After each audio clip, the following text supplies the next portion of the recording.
Hi, Jen. Hi, how are you? Awesome. I'm so glad that you're here. Thanks for joining Michelle's Conversations That Matter. Thank you for having me. It's such a pleasure to be here, and I'm just excited to talk with you about all the things that are going on in my world, but also, just to really give some helpful tips to parents as well. Awesome. And you have quite a beautiful pink Christmas tree. I'm very envious. Mine is white. Well, it's the colored lights. I have young kids, and so they always say, I say, guys, you want white lights or do you want colored lights? And they always go with the very colorful lights. So we're there. You Yes. have four girls, right? Yes. Yeah, Yes. okay. So it makes sense that you have a pink Christmas tree. Yes. Yes. Awesome. Well, hey, again, thank you for joining me on Michelle's Conversations That Matter. My goal with this series is to really elevate the conversation, have people realize it's okay to not be okay. I want people to have a better understanding and a healthier relationship to brain health through stories, through experts like yourself, just elevating the discussion, inspiring, and having people feel related to. So I am so grateful. I've known you for a little while now, and I'm just so impressed with the great work that you're doing for kids in the world. You're just a beautiful human being, and I'm honored to know you. Could you take a moment to just sort of introduce yourself, who you are, where you live, and what you do? Sure. Jennifer Libby, and I've been a therapist for, we would say, high-risk adolescents for about the last 20 years. My reputation has always been, I'll treat the difficult to treat adolescent, let's say. Now, many of my clients are not difficult to treat at all. I love Gen Z and I love, this population. So, I just love the work that I do. In the last couple years, however, I took on the role, not that I ever anticipated starting a startup, but there was just such a dramatic need in the community and what I'm seeing with teenagers that we have to sort of think outside of the box a little bit more. So I founded Promly, and we'll talk about that more. But, our goal is to get 10 steps ahead of teen suicide and really put mental health resources into the hands of kids in a seamless way. So, we'll get there. I love it. I love it. The work that you're doing is really amazing. Your commitment to mental health in our kids is just really incredible. I just really want to acknowledge you for that. So talk to us about the work that you're doing with kids. I think God, we're living in such a crazy time with the pandemic, and kids are no longer in the schools every day. They're more heavily relying on technology. I'm concerned about them and the limited connection that they can actually have. Could you talk to us about what you're seeing and what are your thoughts? For sure. It's interesting. So, I'm always looking at, sort of statistically and looking at kind of trends that we're seeing in the world, right? So pre-COVID, even if we just look at pre-COVID, I think everybody's probably heard that teen suicide, teen depression, teen anxiety, all those statistics are really creeping up in really pretty exponential ways. So when we look at, again, pre-COVID, we were looking at an average of 5,400 kids every day in the United States are attempting suicide. So that's grades 7 through 12. And that is based on 2017 statistics. And I can tell you in the last 3 years, it's gotten so much worse. When we look at, this generation, Gen Z's, average age right now is 8 years old to 23 years old is considered Gen Z. Mm-hmm. We know that Gen Z is considered truly the most depressed and anxious generation that we've ever seen. It's the first time that we've seen kids actually not be hopeful, like not feel invincible about the future in general. They think that the future is actually maybe going to be worse than what it is right now. And that's a major shift than we've seen with any other, teenage generation, let's say. The good news, however, is that Gen Z is also considered the most psychologically minded and empathetic generation that we've ever seen. These kids have really had a lot of exposure to material at very young ages. So many times when they're struggling, they actually are trying to reach out for help. Problem is 70% of kids that want help can't get it due to cost and accessibility. So a lot of times kids end up reaching out to each other, sometimes at 2 o'clock in the morning, 3 o'clock in the morning, that sort of thing. And so now then we add this layer of the pandemic, right, where all these kids are online. And so they're, constantly on their phones. I know I was joking with some of my clients the other day, but, they're like, oh my God, Jen, everybody's cheating. There's like, people like I'm have one ear pod into Netflix and then the other into my class, and then I'm talking to Siri, and then I've got these things in the wall. Again, not everybody's doing that, but I will say that there is a trend towards like, people say, I don't know what these kids are learning. I'm like, well, they're learning a lot of things. I'm not really sure they're all great, but there's definitely some learning going on. It's interesting to me though, because I do find, these kids are definitely so isolated. But it's fascinating that I've seen in the last few months, a lot of times when schools give the option of like a hybrid learning or being online, a lot of kids are like, I don't even want to do hybrid anymore. I just want to stay at home. And that's a shift change. Whereas kids were so excited to get back to school probably in like September. And now I'm hearing kids be like, it's just easier to stay in my bed all day. And I don't think that's great. In general, there's definitely been a level of disconnect that has certainly impacted the way that kids are processing. And, we know, my gosh, like the mental health needs are so, overwhelming, let's say, in terms of there's so many kids that need support and there's just not enough people to provide it. And I think, we're going to see those trends certainly go up as we, get through the pandemic, but I think we're going to see a lot of fallout from that, especially kids not doing, the activities that they were doing that were giving them a little dopamine push, not seeing their friends, they were getting a little oxytocin push. They're just not getting even those chemical needs met. So we're certainly going to see this play itself out. Wow. I have a friend who are in the pediatric discovery space. And my one friend was telling me that he was just so alarmed at the rates of suicide with our kids, right? And I guess that's scary, right? Because like you were saying, you want them to have some degree of hope that things will get better. I mean, I remember being hopeful, and I grew up with a bipolar mother. I still found hope. I looked for hope. So tell us a little bit about Promly. I want to know. Sure. So it seems like you created this because you were so close and saw the need. So tell us about it, and I'll pop it on the screen. I'll just give perspective. My practice is in Morristown, New Jersey. And one of the things that was striking to me, I moved there from Massachusetts and in about 2003. So in 2003 to 2009, there were only 3 teen suicides in a 6-year period in the general geographic area where I treated kids, right? So just kind of draw a 20-mile radius around Morristown. From 2009 to 2019, however, we saw a major increase of anywhere from 6 to 19 suicides every single year in that same geographic area. And now when we look at January 1st, 2020 to today, we're already at 15 teen suicides in that same exact geographic area. So when we think about even the CDC reporting on statistics, from 2017, I can just tell you, I know it's gotten worse. We know suicide rates have gone up by 60%. And the problem is that we just don't have applicable, easy resources to treat kids, right? So these, we know that the dopamine processing levels have changed in the teenage brain. And so one of the things that we're finding is that, 70% of teen suicides are considered impulsive at this point, where 25 to 40% are planned within only 5 to 10 minutes before the act. So when we think about those statistics and we look at, like people say, well, what are the reasons for that? There's a lot of different reasons. It's not all social media for sure. But we know that we need to put resources literally in a seamless way into the hands of kids. And one of the things, we say from a therapy standpoint is if you're going to ever reach kids, you have to start where they're at.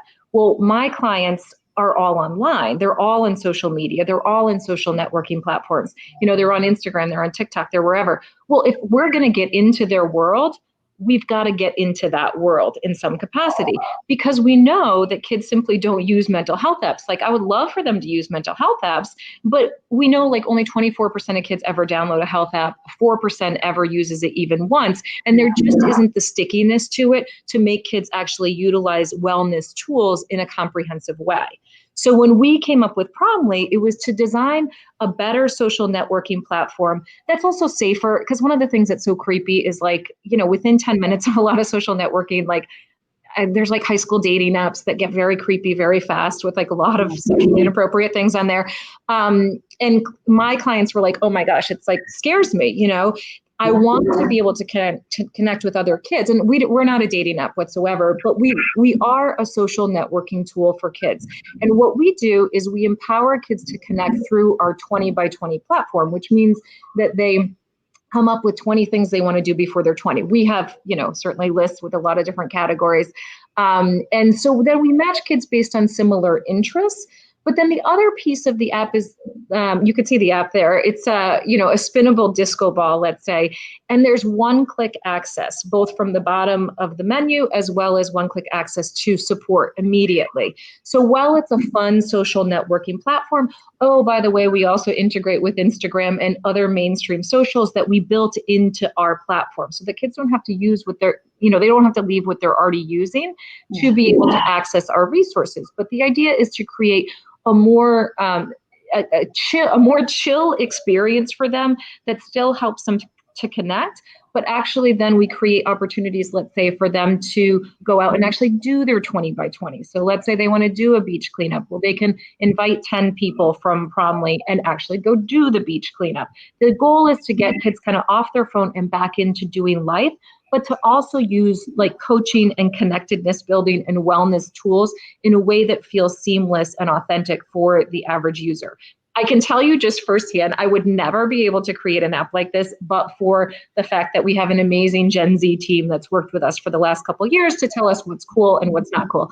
I always joke because in our meetings, I'll come up with an idea and the, interns that we have working with us are like, Jen, that is a terrible idea. Nobody wants that. So I am very grateful on so many levels to both our co-founders and our intern team and our volunteer team, who's really helped to put this together because God knows I would never be able to create something that's cool. But the kids really have, made something really cool that they feel like their generation will use. So that's our goal.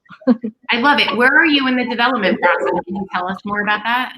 Yeah, so right now we have what's called an MVP, which is like a very basic product, but we have in the next 2 weeks, that's going to go live with test groups. So we have about 200 kids signed up in test groups. Certainly, if anybody wants their kids to sign up in a test group, we would be happy to have them in a focus group. It's cool because they can test the app and give feedback. They also get a great recommendation letter for college, by just being part of the group, but they can test like a new cool app. Our goal then, after we get that feedback, is to launch by early 2021. So yeah, it's fun, it's exciting, but it's, a little overwhelming all at the same time to actually, make it all come together. I bet you never thought you would be in the app business. I never thought I would be in the app space. No, not at all. I mean, I certainly never thought I'd be in the social networking space whatsoever because I was very anti-social networking for a long time, saying, oh my gosh, it's such a time suck, all those things. But it is, I feel like we need to just have a more comprehensive way for kids to streamline mental health resources and really, access wellness, right? In a way that seems normal instead of it being like such a weird, kind of side thing. It should just be integrated into a more holistic model. So it sounds like that the Gen Z, a group that you've been working with, has been instrumental in making this something that their peers will gravitate toward. 100%. What's interesting to me is when I talk to the interns that we've had, and it's interesting, I was saying this summer where I see such a marked difference where kids are saying that they feel like they don't know somebody who's either A, not struggled with anxiety, depression, or been suicidal, or they themselves haven't had any of one of those things. There just seems to be much more of an influx of, these kinds of concerns. And so they're saying, my gosh, and like, we need this and we need this quickly. Like, what can we do to get this out quicker? It's remarkable because our interns have all been unpaid and have literally been committed for 2 years in working on this project, which is really quite remarkable. And that's in part why I love Gen Z so much, is that these kids really want change and they're willing to work for it. Yeah, it's really great. I would love to, when you're about to launch, I would love to have one of your interns come on and do a demo. I'd love for them to do a demo and just sort of showcase what's possible for their population and just get some visibility for the app. I would love to be able to support you. Definitely. And I'm sure we could get you a team of interns. They're really awesome. So we're super blessed. Yeah. So I've been doing a bunch of collaborations lately, and one of the things I just launched with, I collaborated with a wonderful woman out in Wisconsin, and we built a suicide awareness and prevention program focused on kids, but the audience for that program are parents, educators, mentors, coaches, just the adults that love young ones, that are concerned and care about them. And the thing that we focus on in that program is really around adult mental health and modeling of good mental health hygiene for our kids. So I feel like anything that you do, if you are targeting a child, you almost have to make sure that you're addressing the parent and the home and the structure in the home and the relationship that parents have to mental health. What do you think about parents and their mental health and their relationship as role models? And what do you tend to do if you have a child that you're treating and you think maybe needs attention in the home? Well, I think, there's a couple things. Like, one of the things that I will say is I do think every kid is at risk, even if their parents have, their mental health in check, right? So that's, one of the things. You can be the best parents in the world. But I do know that kids are still really suffering, and we're seeing this massive increase.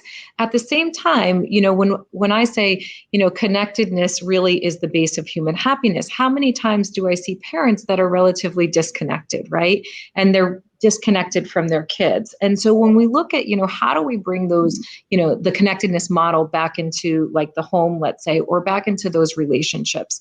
Parents, I think, are just as guilty as kids many times of being on their phones too much, or, just not tuned in the same way.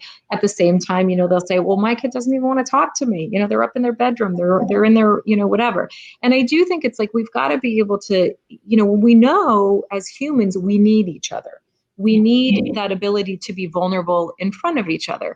We need that ability to connect. We need, many times, novelty. We need to sort of shake it up a little bit every now and again. That helps, our brains just to process better and more effectively, and to connect again more effectively. We need shared experiences, again, our brains, they process those shared experiences more effectively. And so it becomes this sort of foundation to our relationship, right? So yeah, I think definitely there's so much that we need to do to be able to support parents. Because you're right. If we, we always say, if you give the oxygen mask, if you put the oxygen mask on, you're going to put it on the parent first, so that then they can better support their kids. Right. Exactly. And we also think about, I also do work in the workspace, and I think a big part of this too is even reflecting on our biases and our unconscious biases around mental health, right? I mean, I have a lot of wonderful friends, and even, my one girlfriend, I was having a conversation with her, and just like, I got really present that she had a bias against people with mental illness, and she didn't know it. She couldn't see it. Like her blinders were on, like she didn't know what she didn't know. But I also think it's our responsibility to be reflecting and trying to figure out what our unconscious biases are, because we demonstrate, and our actions are all tied to those unconscious biases, and it's a strange thing. I mean, if I didn't grow up with a mother who had bipolar disorder, I probably wouldn't be so empathetic and compassionate, right? Right. But if you grew up with, a parent who had a mental illness and you never talked about it, or you never even acknowledged it, or she or he was never diagnosed, then that's something you'll probably bring forward, right? Yeah, I mean, I think it's like we can take a little bit of a chapter out of, the book of Gen Z, let's say, in the sense of, I truly see a difference in this generation in terms of their level of empathy and understanding about mental health, right? I mean, kids, I joke because many times these kids are learning this stuff before they ever even enter into a therapy session, right? They'll come in and they'll say, Jen, I've been researching, I've been reading about this stuff, and I know this person, and I know this, and I think I have blank, blank, and blank, and it's really amazing to me how, and I certainly see it with the interns, but I see it with my clients as well, where there's just so much more of a conversation, so much more of a normalization. And I love the term, we go from mental health to mental wellness, right? So I hear kids more often now using that term and being like, well, I'm just taking care of my mental wellness, and it becomes so much more normalized in this, certainly in this generation. But I think our generation, again, we could take a page out of this, where, these guys just tend to be more, again, it's like different ages, different levels of maturity, right? In terms of Why why do you think they are more empathetic and tuned into their well-being? Is it just the information age that they can access any information? Well, I think in some ways they've seen their friends suffer. They've been way more exposed to suffering, let's say, starting at a younger age. When we think back to, maybe we watch the news occasionally, and so we saw a level of suffering. These kids see, a level of trauma, suffering, kind of like you go on any Netflix show and it's deep, compared to what we were watching, let's say, at the same time. Right. So, gone are the comedy shows, and they're still there. And it's always ironic to me how many kids still watch Friends in the Office. Right. But, the stuff that they're exposed to just in general is heavier. And so there is this kind of awareness that starts at a different age. Even young kids, I find, are just more aware. I also think there are some parents, a lot of parents that are doing a great job sort of creating those awarenesses, right? And our schools are also doing, a really good job with the social emotional component. We also, a lot of the anti-bullying programs are actually paying off, right? We're seeing kids call out bystanders and bullies and that sort of thing at much younger ages. And so they have this awareness that's really become more part of who they are, and they now want to put that awareness into action, right? So there's also like awareness about the environment. Oh my gosh, we have to do something. There's a lot of anxiety about the environment, and what are we going to do to make it better, and how are we going to take charge and fix these things? Again, I think there's kind of a lot of factors that come in and build the foundation for these kids. So you are a mother of 4 daughters, and I always love to try to share some insights with the parents or, the folks out there who have kids in their lives. What do you do? How do you support your kids, and how do you promote a normal conversation around wellness, mental wellness in your home?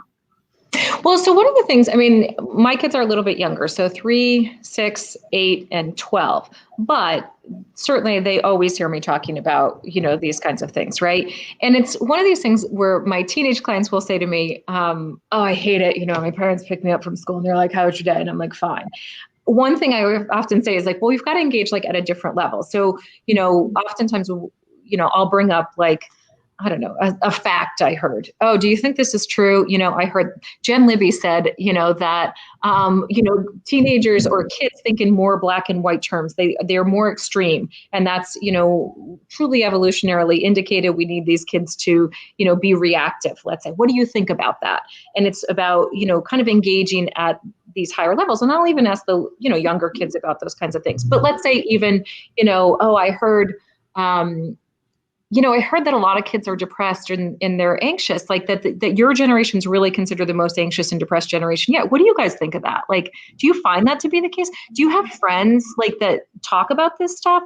What do you guys know about it? It's interesting too, I find it's fascinating, even teaching coping strategies, right? So my daughter's in 7th grade and her friends will come over for a sleepover, and they want me to do tapping. They're like, oh, Mrs. Libby, can you do the tapping on your face, for me? Can you teach me what are the breathing exercises again?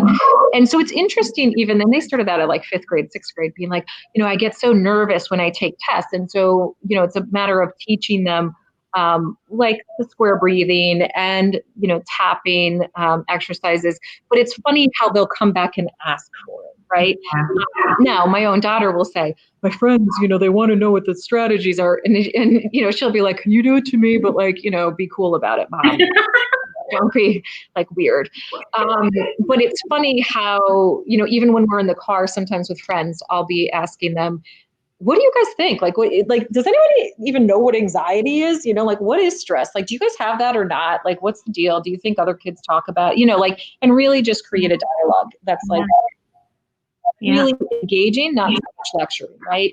I think also, I often say the words help me understand is a good way to engage kids in the sense of well, help me understand what the heck is going on here.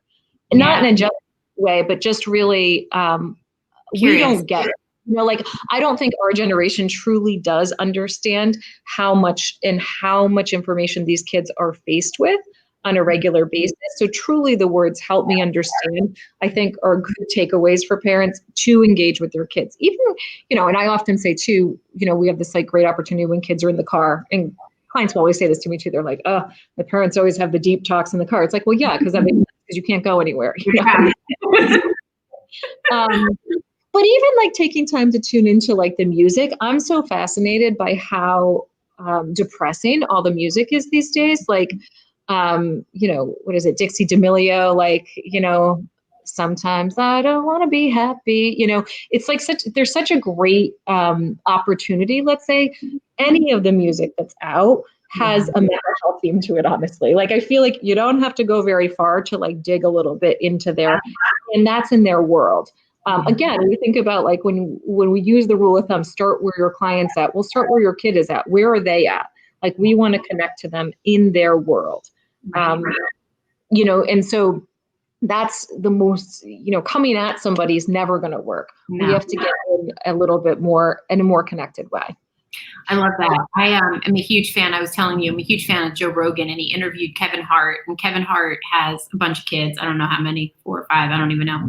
But Kevin Hart has a philosophy where he calls something called, like, what does he say? It's a free speaking zone. It's a free speaking zone. So any one of his kids at any time can come to him and say, all right, free speaking zone. And he sort of suspends his role as dad and just listens and just doesn't judge and doesn't yell and just allows his child to just pour out whatever is there for them.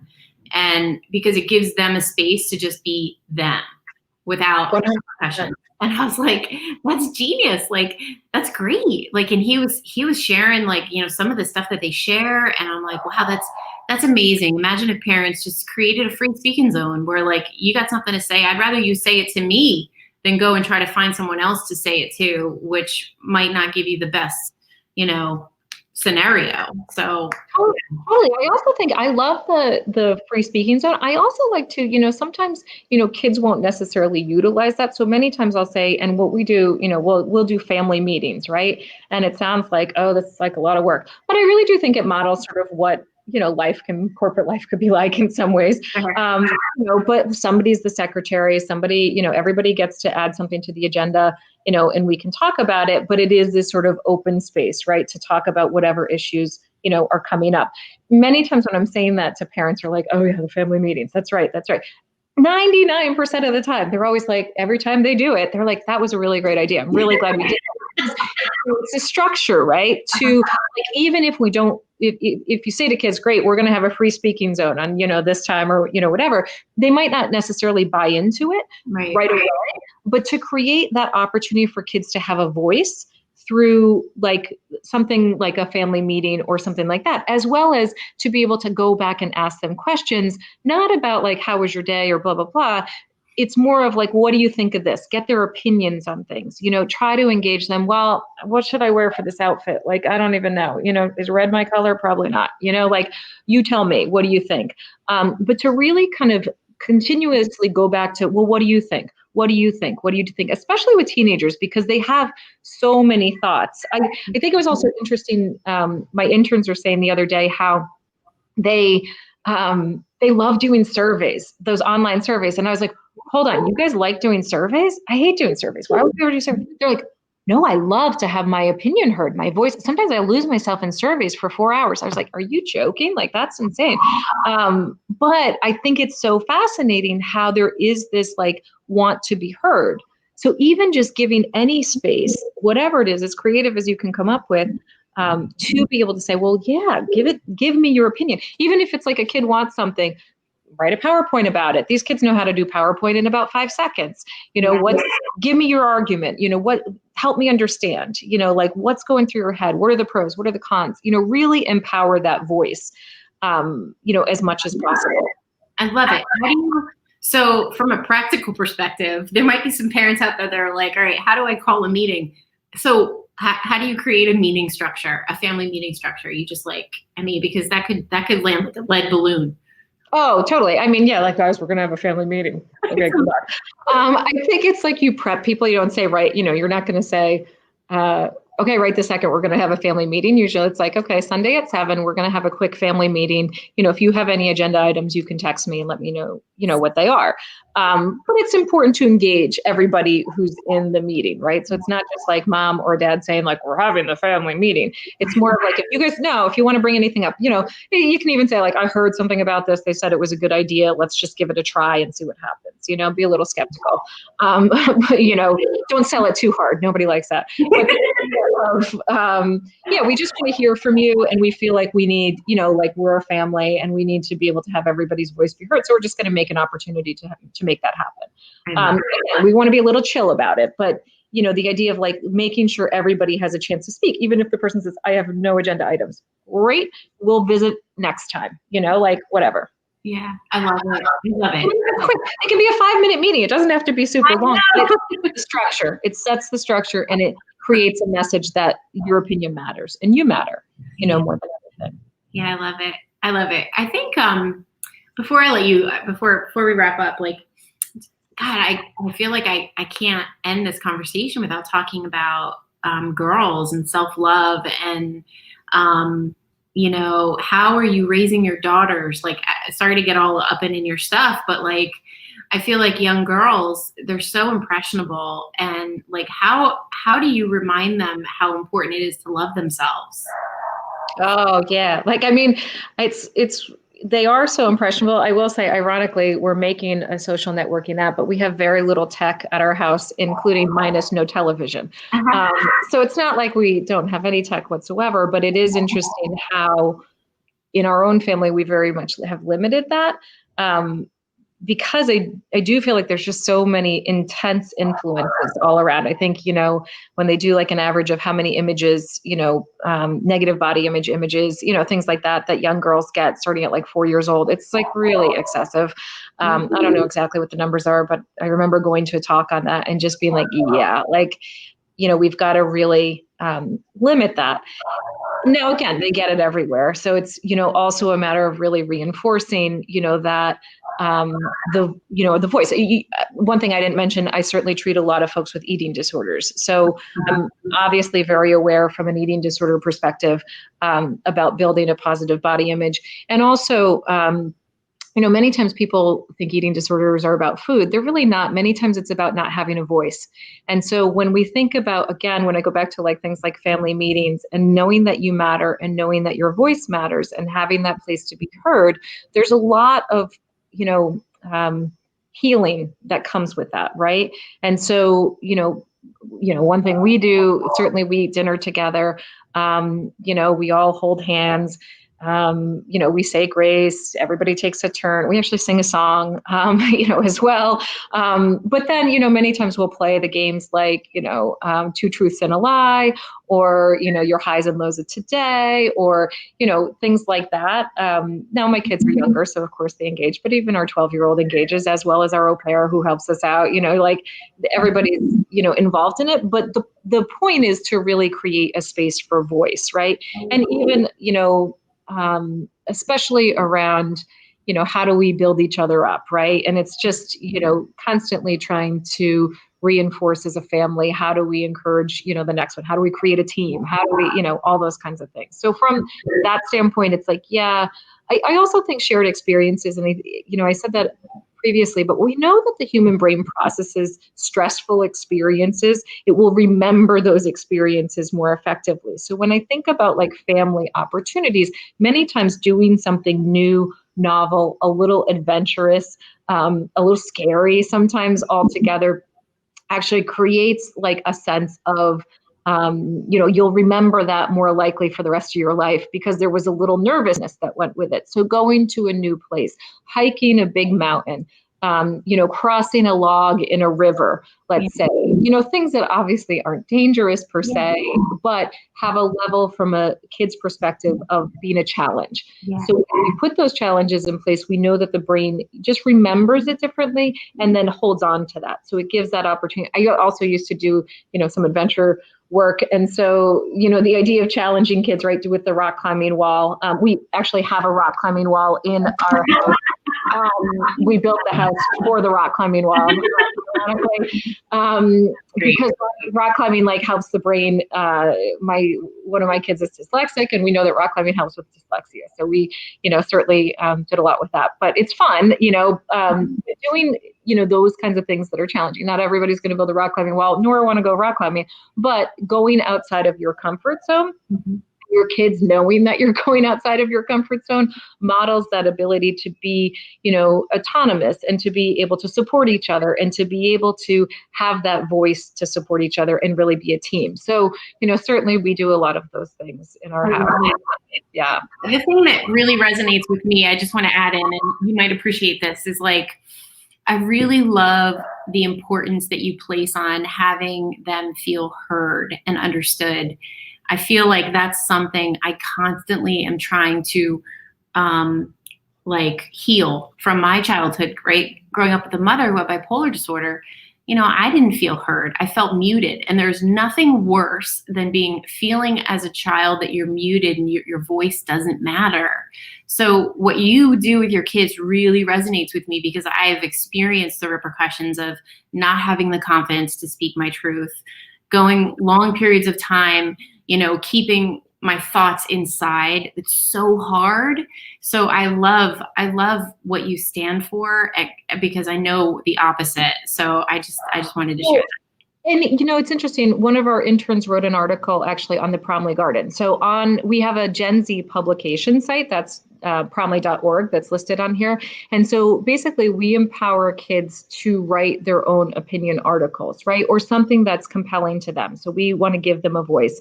One of our interns, Rita, wrote an article on, parents' perspective on their own kids' mental health, right? And it was so great because she did like an Instagram survey asking kids, and 150 kids responded. Like, who's responding to these things, right? But all these kids wanted to respond and give their personal story about either feeling validated or not validated. And that lack of validation, many times when a kid feels like they're suffering, and they're like, I'm suffering here, I'm suffering there, I'm suffering there. And many times, one of the stories that we hear is that kids feel like they're just not validated. And it's so important to be like, whoa, what's going on? That stop and listen and hear what's going on. But check out promly.org. I'm sure, you can read through, because it's certainly in Rita's voice and in kids' actual words, in terms of what they experience and what they hear and what they want you as parents to know. I think it's a great resource. So good. So what else is up for you, Jen? What's next? You have the launch of the app in the new year. Tell us more about what else you're up to. Yeah, so we have a lot of cool things going on. Obviously, the launch of the app. We're a nonprofit and a public benefit corporation hybrid. So the goal is to really be, seamless in the next 5 years to be able to, support one another. But what we do, certainly we look to partner with other Gen Z focused startups that really have a cool product. We can feature a lot of that within our app. So if anybody, has any insight on that, please reach out. We also look to partner with cool nonprofits that kids might not otherwise know about, but we can put those resources into our app so that kids have that immediate one-click access to resources, that will help them. I know of an immense amount of resources, but how many 15-year-olds know of these resources, right? So we put all those things seamlessly into one place. One of the cool things that we've done is we have a petition to get rid of the how-to videos on YouTube. Unfortunately, there's still some really dangerous videos that are still featured on YouTube. Our petition has gotten has been noticed by members of the U.S. Congress. And so I'll be going before Congress to be able to work with the YouTube and the Google lobbyists to hopefully remove those videos. Cross our fingers. It hasn't been successful yet, even though Congress has already tried a few times. So, we have those things going on, but we're really looking to, shake things up and really do what's right for kids on a lot of different levels. The other thing is, certainly if there are any folks that like to write, kids in high school, that want to write an article, please, you can send us your articles and we will, certainly look at them for possible publication. If there are kids that want to get involved with what we're doing, we, certainly come my way. I think it's like, hey, Promly at promly.org. It's not that hard to remember. But people are more than welcome to reach out. We look for volunteers. We look for other folks that want to get involved. My feeling is, we takes a village to raise a child, right? So it will take a movement to really save lives. It really requires all the adults kind of coming in and saying, we got to fix something. One of the things, clients have said to me over the last 5 years so many times, and one of the prompts for why we created Promly is so many of my clients have said, Jen, like adults created the social media mess. Like they know the jewel is hurting us, right? They know like all these things that are out there like are hurting us. Why is nobody stepping up to fix it? Like, do they not care about our generation? Like, are we just the experiment generation? And certainly, part of why we came together in the way that we did is to say, no, as adults, we care. We're willing to put those stops in. We're willing to do the parenting that we need to do. We're willing to listen, and we're willing to really be present for you guys because we really do care. So much of the time, kids are so caught up with these like external measurements of success, and it's just about college. And it's like, and if I don't get it, this grade here, I'm nothing. And we know like the teenage brain is so programmed to be like very extreme. It's black and white until about age like 25. And so thinking in these extremes can be so, overwhelmingly dangerous for kids. And so we really want to help both educate parents and educate kids on that, but also really give kids this better option and a path to do it. So yes, Promly's going to go along. It's going to be great. But there's like lots of other ways to get involved, as well as lots of other different things that we're doing on Promly to just try to save lives, really. I love it. It's amazing work. It's needed. I can't wait. I want to circulate this to people so they know about what you're up to. They can get engaged with you if they're interested. But I can't let you go without talking about the video that you created with your daughter. That video is powerful. And could you tell us a little bit about it and why you created it? Yeah, I mean, I was so upset because it's like literally so tragic to me that I know that suicide by hanging has become so much more common than it ever was. And part of the reason is because there's these stupid YouTube videos that still exist.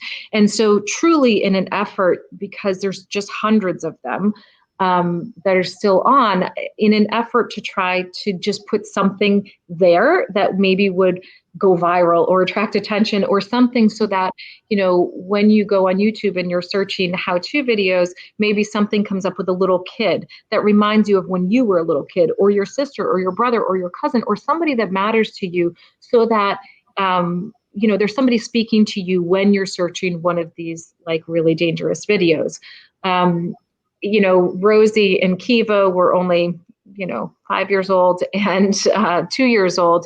And, we're, really trying to send a good message instead of the how-to, please don't hurt yourself. Like somebody loves you, somebody cares about you. What I've said many times to kids that are suicidal, and, so many kids that come to me that are suicidal, they really think they're doing the world a favor. Like they think that, people will be better off without them. Like that's, they love their parents tremendously. They love their families. It's not like an anger thing. Many times it's much more about just really feeling desperate and feeling like they're a burden. And I've always said, like, listen, your parents will never truly recover. I've never known a parent that recovers from the loss of a child.